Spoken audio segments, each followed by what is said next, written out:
Bonjour, chers amis d'Afrique TV. Bienvenue sur le plateau de Livre Hebdo à la librairie Gilbert-Joseph, 15 boulevard Barbès, Paris 18e, métro Barbès. Je reçois aujourd'hui pour vous un auteur qui nous vient du Congo-Brazzaville. Il s'agit de Jean-Marie Bamokena, dramaturge, auteur de la pièce de théâtre Le chef de famille malgré lui, et d'une suivante intitulée Quand le sida s'en mêle, précisément, et il a aussi publié La veillée est levée. Je le reçois pour sa dernière publication, une pièce de théâtre intitulée Post-it. Il nous vient du Congo-Brazzaville, c'est Jean-Marie Bamokena. Bonjour Jean-Marie. Bonjour Franck. Alors, je peux dire que tu persistes dans le genre du théâtre et puis que finalement ça te réussit bien, tu y restes. Ben, si c'est toi qui le dis, ça me va droit au cœur. Sauf que j'ai voulu essayer avec le roman, mais je me suis aperçu que le théâtre me parlait beaucoup plus que le roman et je crois que le choix est fait. C'est pour le théâtre, rien que pour le théâtre.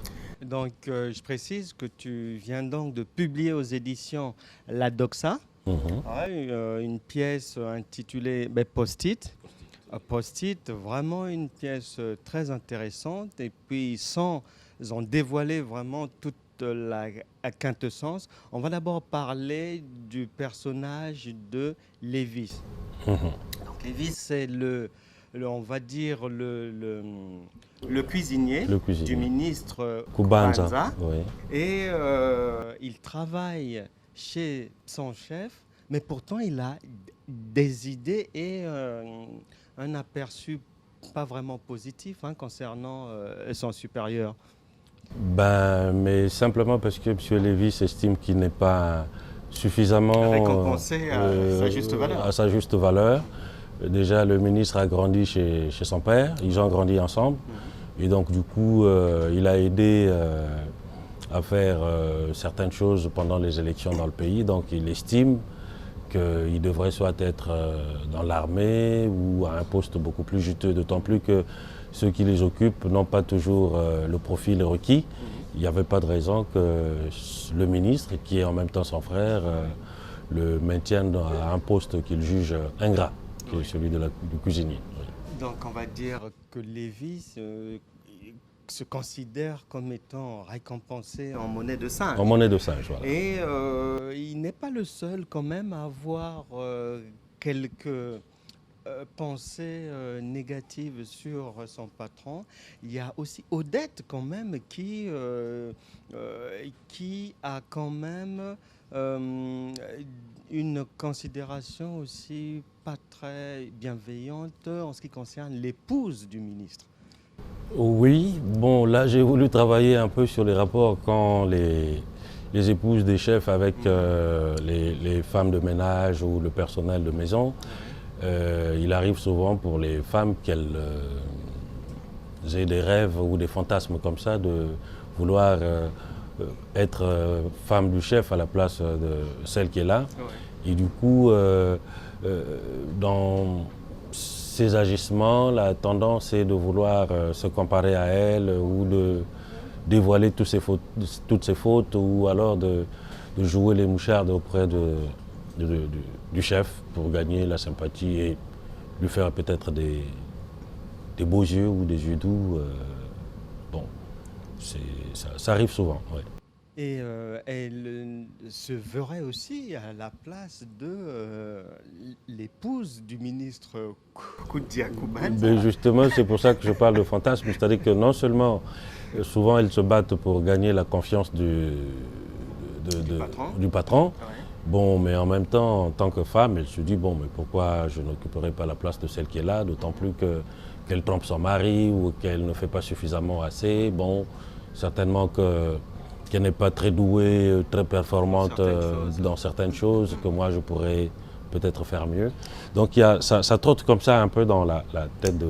Oui, oui, oui. Et dès que l'occasion se présente, évidemment, surtout au moment de crise, ça surgit, ça jaillit, et puis voilà. Et on rêve. Oui. On fantasme. On fantasme, oui. Post-it, une pièce dans laquelle on découvre aussi le problème du tribalisme qui existe dans certaines sociétés, Mhm. telles que celle de l'ouvrage. Celle de l'ouvrage, oui. Bon, mais je crois que ce n'est un secret pour personne. Chez nous, la grille de lecture politique est essentiellement tribale. Et à l'exception de quelques pays africains, mais tous les pays n'y échappent pas. Généralement, on vous trouve nord-sud, est-ouest. Quand vous prenez le cas du pays d'où je viens, les mauvaises langues, mais en fait, ils me disent que la vérité, pensent que le Congo-Brazzaville n'a que 2 points cardinaux, le nord et le sud. Ce qui est absurde quand on sait que dans chaque pays, il faut tous les 4 points cardinaux. Vous prenez la ville, elle est scindée en 2, il y a Brazzaville Nord, Brazzaville Sud. C'est assez stupide comme manière de voir. Et c'est ça que j'ai voulu dénoncer pour demander, suggérer aux Africains de dépasser cette grille de lecture pour penser beaucoup plus nation que tribu. Personne n'est contre les tribus, mais je crois qu'à côté de nos tribus, on peut avoir un espace en commun où il ferait bon vivre pour tout le monde. Ouais. On remarque dans ton écriture, il y a comme une suite logique de tes pièces de théâtre comme ça qui mettent en lumière des problèmes mais fondamentaux de la société africaine en général et puis bon, même élargie à d'autres sociétés et des problèmes que l'on retrouve dans le microcosme congolais aussi. Problèmes de famille, problèmes relationnels entre les employeurs et les employés, le mariage, le mysticisme. Et toutes ces problématiques-là, chez toi, c'est vraiment un souci de ressortir ce qui ne va pas? Oui, parce que je pars d'un constat selon lequel dans nos pays, généralement, il n'y a pas de grand débat de société dans nos pays. Devant des grands sujets aussi de société, on constate qu'il y a beaucoup plus de salive, mais peu d'encre, ou pas assez. Nous avons la fâcheuse habitude de ne pas suffisamment réfléchir sur notre environnement immédiat, sur notre manière d'être ou de faire. Et du coup, c'est à qui mieux. Par exemple, quand vous prenez dans chef de famille, par exemple, je fais ressortir un problème qui nous tient à cœur, les veillées funèbres. Mais c'est chaque famille qui essaye de régler ça à sa manière. Même les problèmes de succession, ça varie d'une famille à une autre, alors que les élites devraient s'approprier ces sujets, les traiter, éclairer l'opinion. Et pourquoi pas nos dirigeants qui peuvent évidemment prendre les lois qui s'imposent pour essayer de réglementer ce domaine plutôt que de laisser ça à chaque famille. Donc c'est valable autant pour des sujets de société, des sujets politiques, des sujets économiques. Et c'est pour ça que j'essaye, en toute modestie, d'essayer de les aborder et de les soumettre au grand public. Peut-être que ça pourra susciter des recherches, En lisant Post-it, on se rend compte qu'il peut être risqué dans certains milieux.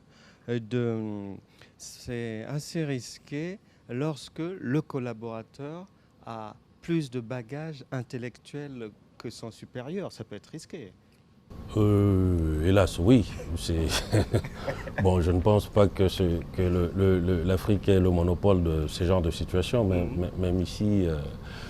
Bon, mais c'est vraiment dommage parce qu'un chef qui a un collaborateur qui a plus devrait en être fier parce qu'il en tirerait grand profit.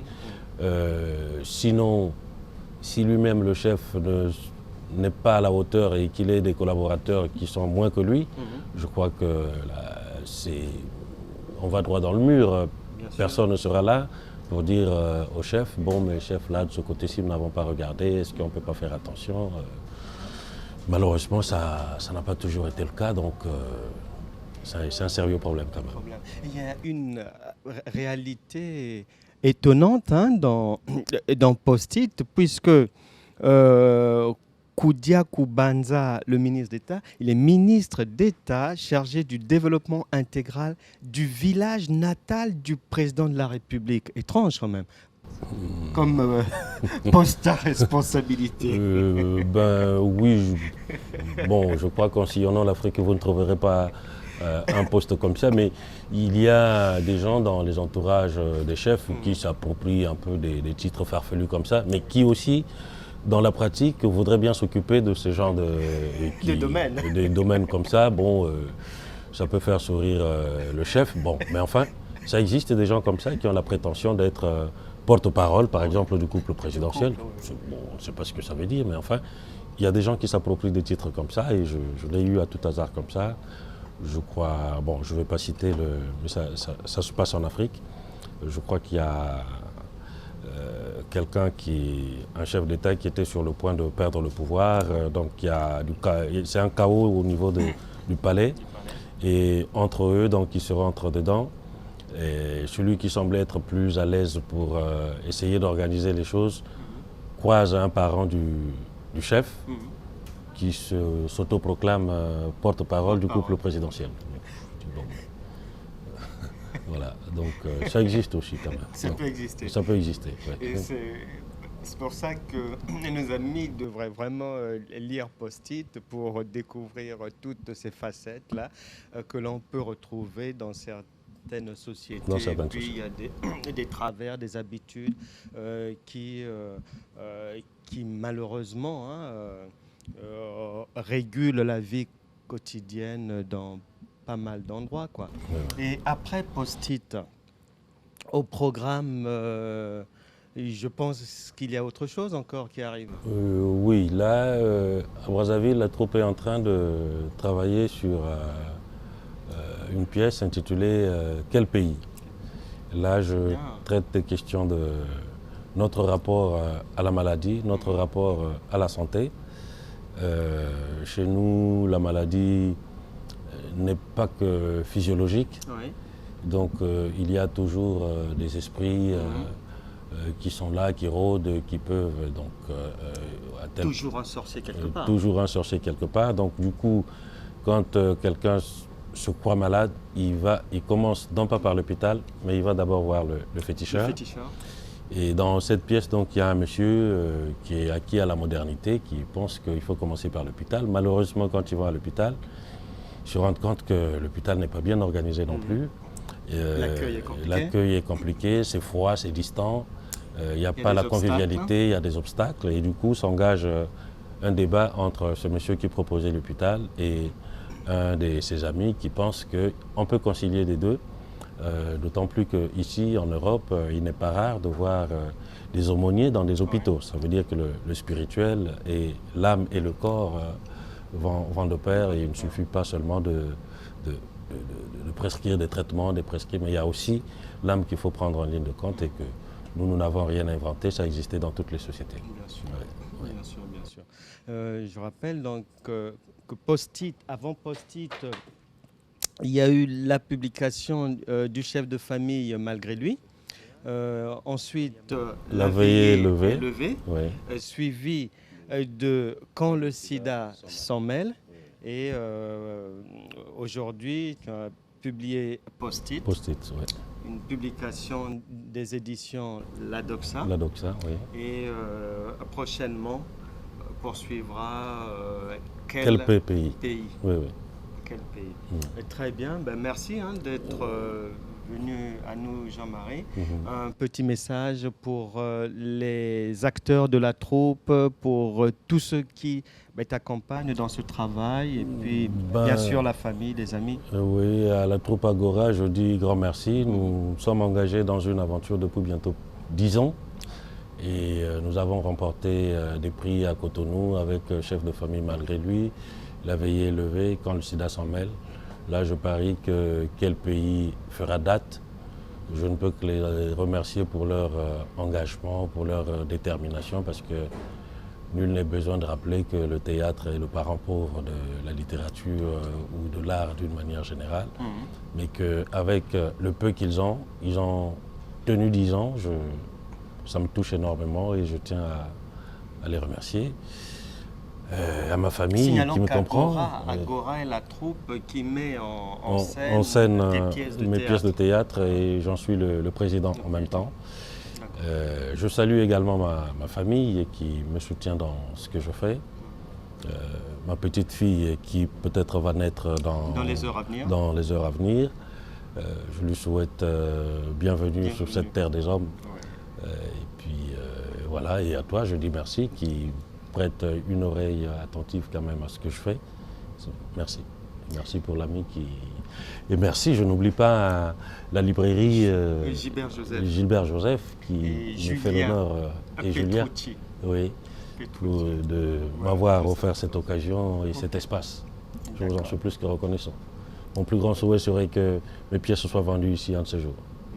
Ok, d'accord. Mais bon retour donc du côté de Brazzaville. Merci. Que tu vas rejoindre demain. Demain, oui. Okay.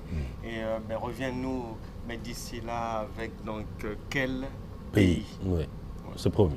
On attend cette pièce de théâtre. Merci beaucoup. À bientôt, Jean-Marie. Chers amis, voilà, nous arrivons au terme de notre rendez-vous d'aujourd'hui. Nous étions avec Jean-Marie Bamokena, dramaturge venant du Congo-Brazzaville, et nous avons échangé avec lui autour de sa littérature et de l'ensemble de ses pièces de théâtre, y compris celle-ci, Post-it, qui vient d'être publiée aux éditions La Doxa. Merci de nous avoir suivis. Soyez fidèles au programme d'Afrique TV. Vous pouvez éventuellement, de passage à Paris ou bien lors d'une promenade, effectuer une visite à la librairie Gilbert Joseph, 18 boulevard Barbès, qui se fera le plaisir de bien vous recevoir à travers son personnel qui est habituellement disponible pour la clientèle. Merci. On se dit à très bientôt pour un nouveau rendez-vous de Livre Hebdo. Et c'était Livre Hebdo de Jean-Marie Bamokena. Au revoir.